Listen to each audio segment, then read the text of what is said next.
તો મહેસાણામાં લગ્ન દરમિયાન માથાકૂટ થઈ ગઈ। આ તસવીરો વડનગરના અર્જુનબારી વિસ્તારમાંની છે, જ્યાંથી વાહનોમાં તોડફોડ થઈ ગઈ। એક કારને સળગાવી દીધી।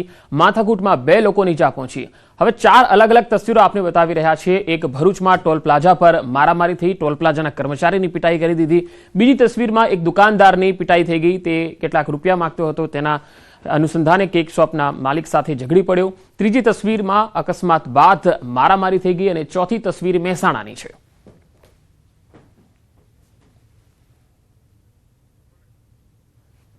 तो 4 अलग अलग तस्वीरों, 4 अलग अलग बनाव। क्यांक लग्न में माथाकूट थई तो क्यांक वाहनों में तोड़फोड़ थई, क्यांक एटली मारामारी करी के ते व्यक्ति ने इजाग्रस्त करी दीधो।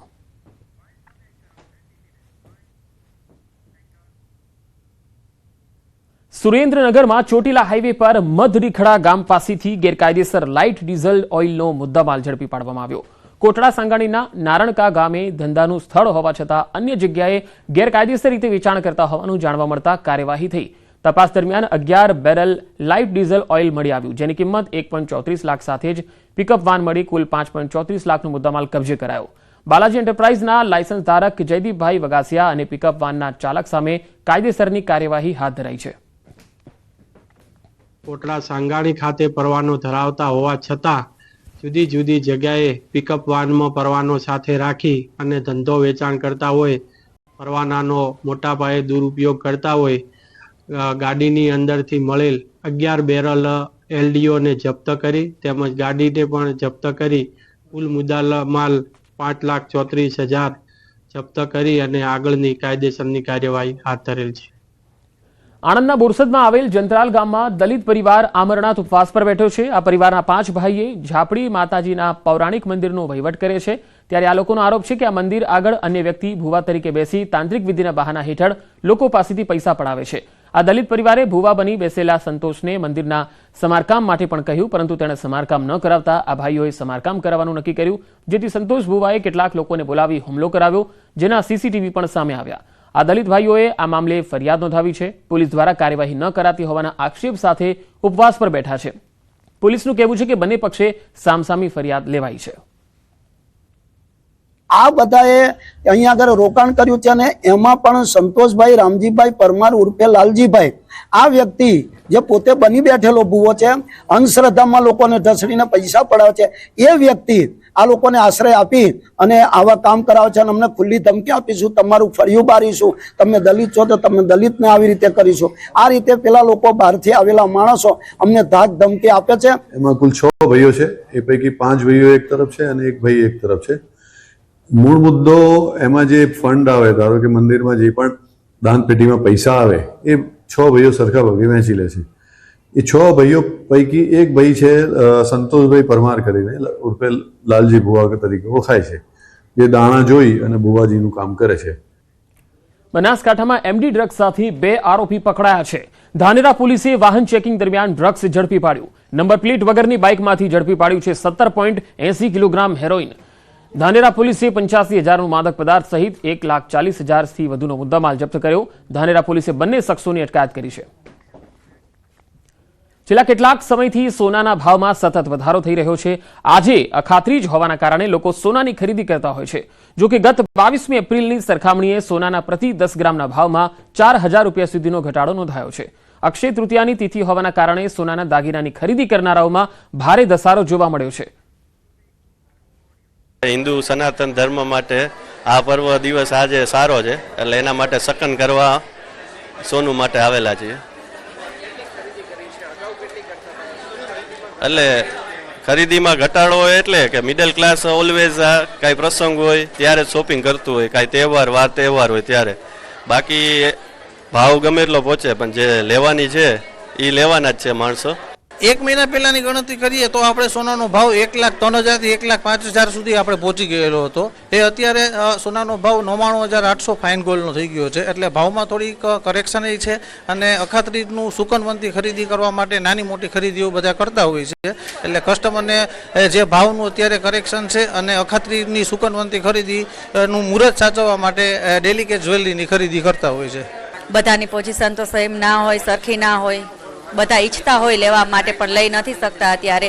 જે પહેલા હતું તો થોડા થોડા બી રૂપીસ ભેગા થતા તો લઈ શકતા હતા લેડીઝો, પણ અત્યારે તો એમ વિચારે નથી કરી શકતા. અત્યારે સૌથી વધારે ટ્રેન્ડિંગમાં તો સોનાનો ભાવ જ છે. સાંભળીને એમ થાય જો ઓહો, જેટલી ગરમી છે ને હાઈ એટલો જ સોનાનો ભાવ હાઈ છે. પણ આપણે ગુજરાતીઓને કહેવાય ને કે મુહૂર્ત તો સાચવવું જ પડે, એટલે મુહૂર્ત સાચવવા માટે ગુજરાતીઓ ગમે એટલો ભાવ હોય પણ સોનું લેવા તો પહોંચી જ જાય. છેલ્લા એક વર્ષમાં પ્રતિ 10 ગ્રામ સોનાના ભાવમાં 30% વધારો જોવા મળી રહ્યો છે. ત્યારે આપને હું મારી પાછળના દ્રશ્યો બતાવી રહ્યો છું. આ દ્રશ્યો છે રાજકોટ શહેરના કાલાવડ રોડ પર આવેલી જે ડાયમંડ અને જે ગોલ્ડ જ્વેલરીનો શોરૂમ છે. જોઈ શકાય છે કે લોકોનો ભારે ઘસારો છે તે ખાસ કરીને જોવા મળી રહ્યો છે. આજની જો વાત કરવામાં આવે તો સોનાનો ભાવ જે 24 કેરેટનો પ્રતિ 10 ગ્રામનો ભાવ 99,800 રૂપિયા છે. ગત વર્ષે કહી શકાય કે અખાત્રીજના દિવસે આ જ ભાવ છે તે 73,240 રૂપિયા જેટલો જોવા મળી રહ્યો હતો ને હાલની તારીખમાં 99,800 એટલે કે 30% જેટલો વધારો છે તે થયો છે. બીજી તરફ જે વેપારીઓ છે તેમનું પણ કહેવું છે કે ગત અખાત્રીજની સરખામણીએ આ અખાત્રીજે 50% જે હાલ અત્યારે ખરીદી છે તે જોવા મળી રહી છે અને કે ઇન્વેસ્ટમેન્ટ સ્વરૂપે આ જે અખાત્રીજનું મુહૂર્ત છે તે સાચવી રહ્યા છે. અંકિત પોપટ, ન્યૂઝ 18 ગુજરાતી, રાજકોટ. સમાચારોમાં હાલ રોકાઈશું એક વિરામ માટે.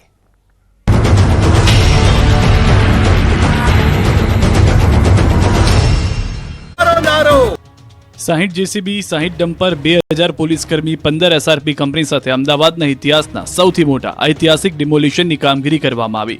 ચંડોળા તળાવમાં 2 દાયકાથી પોતાનું સામ્રાજ્ય જમાવીને બેઠા હતા તે બાંગ્લાદેશીઓના સામ્રાજ્યનો 45 મિનિટમાં જ અંત આવ્યો. મંગળવારનો દિવસ ચંડોળા તળાવની આસપાસ ગેરકાયદે રહેતા લોકો માટે અમંગળ સાબિત થયો. અમદાવાદમાં બાંગ્લાદેશી ઘૂસણખોરો પર ગુજરાત પોલીસ દ્વારા અત્યાર સુધીની સૌથી મોટી કાર્યવાહી હાથ ધરાઈ. ગેરકાયદે બાંગ્લાદેશીઓને ડિપોર્ટ કરવાની સાથે શહેરમાંથી તેમના મૂળિયા જ ઉખેડી દેવાની કામગીરી હાથ ધરાઈ. અમદાવાદના મિની બાંગ્લાદેશ તરીકે ઓળખાતા ચંડોળા તળાવ વિસ્તારમાં બુલડોઝર ચલાવવામાં આવ્યું.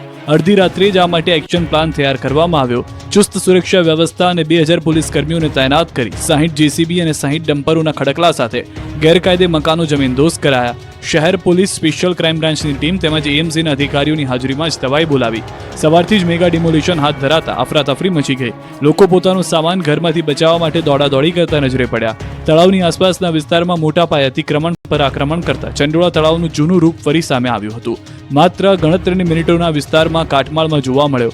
3 કલાક ડિમોલિશનની કામગીરી કરી 3000થી વધુ કાચા પાકા મકાન અને ઝૂંપડાઓ તોડી પડાય, લાખો સ્ક્વેર ફૂટ જગ્યા ખાલી કરાવી. આ મુદ્દો હાઈકોર્ટ સુધી પણ પહોંચ્યો હતો, પરંતુ અરજદારોની અરજી ફગાવી દબાણ હટાવ ઝુંબેશ શરૂ રાખવા લીલી ઝંડી આપી. બાંગ્લાદેશી ઘૂસણખોરોના આશ્રય સ્થાન પર તંત્રે હથોડો ફેરવ્યા બાદ પોલીસ કમિશનરે સ્થળ પર નિરીક્ષણ કર્યું હતું.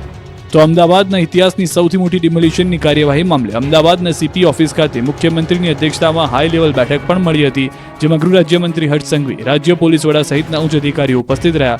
મુખ્યમંત્રીએ ચંડોળા તળાવ ડિમોલિશનની સમીક્ષા કરી. બાંગ્લાદેશથી કોઈ ગેરકાયદેસર અમદાવાદ આવે તો તેને કહેવામાં આવતું કે બિહારી તુમ્હારા કામ કર દેગા, અને બિહારી એટલે આ લલ્લા બિહારી. અનેક બાંગ્લાદેશીઓને પનાહ આપતા લલ્લાના સામ્રાજ્ય પર આજે સરકારનું બુલડોઝર ફરી વળ્યું છે. લાલુભાઈ પઠાણ ઉર્ફે લલ્લા બિહારી મૂળ અજમેરનો રહેવાસી છે. તે 2 દાયકા પહેલા અમદાવાદ આવ્યો અને તેણે ચંડોળા વિસ્તારમાં પોતાનો વસવાટ શરૂ કર્યો. તેણે ધીમે ધીમે અલગ અલગ લોકો સાથે મળીને ચંડોળા તળાવમાં થતા ગેરકાયદે રહેઠાણ પર કઈ રીતે કબજો જમાવો અને પોતાનું સામ્રાજ્ય ઊભું કરવું તેણે તેની શરૂઆત કરી. ત્યારબાદ તેણે ચંડોળામાં પૂર્વ ભાગમાં ધીમે ધીમે